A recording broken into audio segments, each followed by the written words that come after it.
My name is Vince. This job makes me sore. They call me Larry. I'm a dummy, too. I grew up with Vince and Larry. Buckle that belt. The most iconic safety campaign of my childhood. For a ride, put your safety belt on. It would take me over 20 years to realize that they were missing something. You could learn a lot from a dummy. It was Thanksgiving 2024. One moment we were driving to dinner. The next... You're okay? That's me being loaded into an ambulance. My boyfriend's mom was in the hospital for over a month. Me, a broken sternum, a broken clavicle, and 4 broken ribs.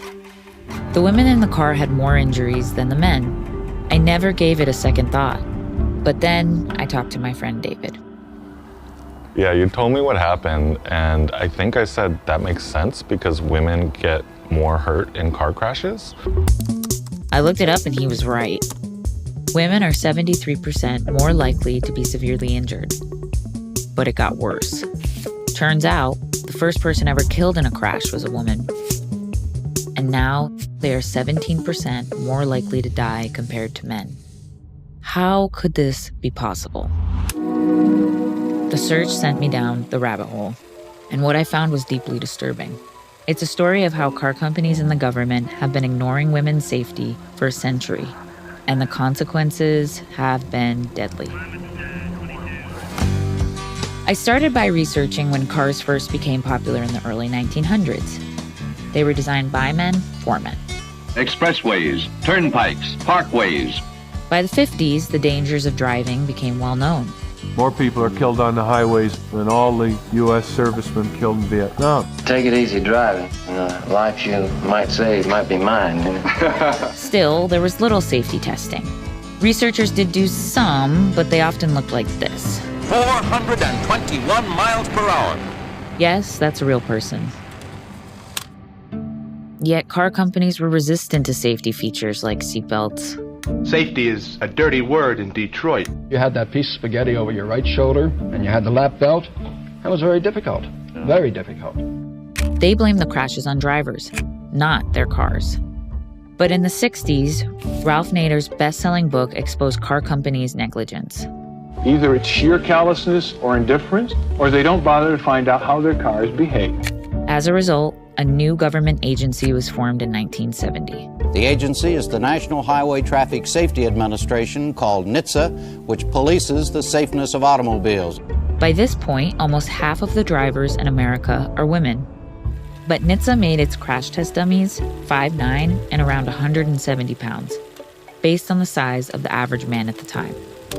So NHTSA didn't seem to care about women. I wondered, what about the car companies? Women. Like they say in the ads, they've come a long, long way. To find out, I read a couple books on the topic. And turns out they did, kind of. Even though women had been asking car companies for safety features for decades, instead, in the 50s, they got the pink Dodge LaFemme with a matching purse and makeup set. Or in the 90s, the Ford Probe, which was designed by a woman, but the marketing was, well... I refuse to go broke trying to look good. At first, I figured, that's just how things used to be. But here's the thing. As early as the 80s, researchers have been calling for female crash test dummies. But are things better now? I found out that NHTSA didn't start officially using a female dummy until the early 2000s, more than a decade after we first met. Now you tell me. I thought, well, better late than never. It wasn't.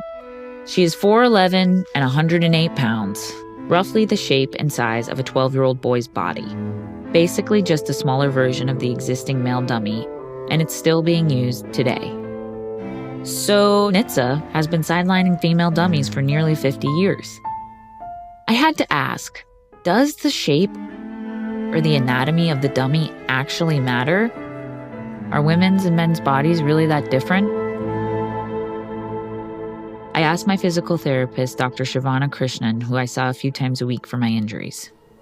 Of course it matters. So women, on average, have less muscle mass in their neck and upper torso, making them more susceptible than men to upper body injuries. They're also more susceptible to lower body injuries because of the differences between the male and female pelvis. So basically, we're talking about their legs. Got it. So after this, I thought I had finally found some good news. In 2014, a company called Humanetics started developing a new female crash dummy.